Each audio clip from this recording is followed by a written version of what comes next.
Shirkadda Etihad Sports House oo u xil saaran naqshadaynta iyo soo saarista labiska iyo agabka xulka kubadda cagta Soomaaliya ay ku ciyaarayaan ayaa maanta soo bandhigtay nooc muuqaaleedka funaanada xulka Soomaaliya sanadkan ay ku ciyaari doonaan. Funaanadan oo leh laba kalar oo ay kala gashan doonaan ciyaartoyda marka loo soo martiyo ama ay martiyaan ayaa xulka kubadda cagta Soomaaliya ku labisan doona sanadka soo socda. Sharmaake Ibrahim Cali oo ah madaxa suuqgeynta shirkadda Etihad ee dharka soo saartay ayaa sharaxay dharkan maanta la soo saaray iyo qaabka loo maray soo saaristiisa. Taariikhda maanta 12 Agoosto 2021 waxaan halkan ku soo bandhigaynaa sida boorka ka arkaysaan iga dambeeya maaliyadda cusub ee qaranka ay ku ciyaari doonaan fasal ciyaareedka soo socda. ayuu kambaniga waqti badan geliyay dhisaynkii hore wax badan ka bedelay xagga tayada quality-giisa marada iyo dunteedaba. qarankan waa wax naga wada dhaxeeyo inta sinjiga Soomaaliland oo ka dhaxeeyo waaye.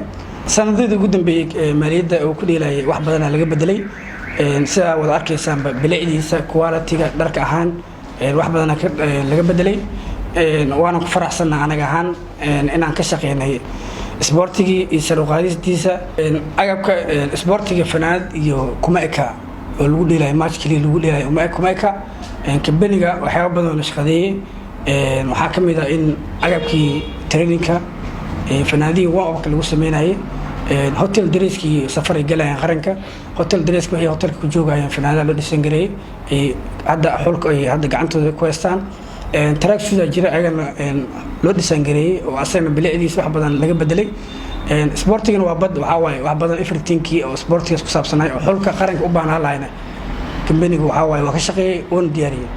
naqshadda iyo nooca uu dharku noqonayo ayaa waxaa soo gudbiyay Etihad halka xiriirka kubadda cagta Soomaaliyana uu ku waafaqay.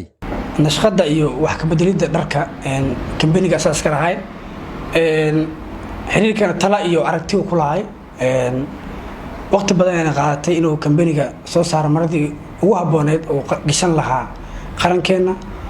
qarankana waxa wax anaga dhan matala oo wax shakhsiyad gooniyo matala maaha anagana waana matala inaan anaga naftigeena magac ahaan nooma fiicnaan wax xun aan qarankeena u gelino wax dunida dhan ay kama seeri doonto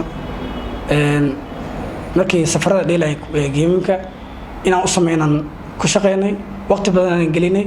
Etihad ayaa dhanka kale soo saarta agabka ay ku ciyaaraan inta badan naadiyada ka ciyaara horyaalka kubadda cagta Soomaaliya. Cabdulle Axmed Qorane, warbaahinta qaranka, Muqdisho.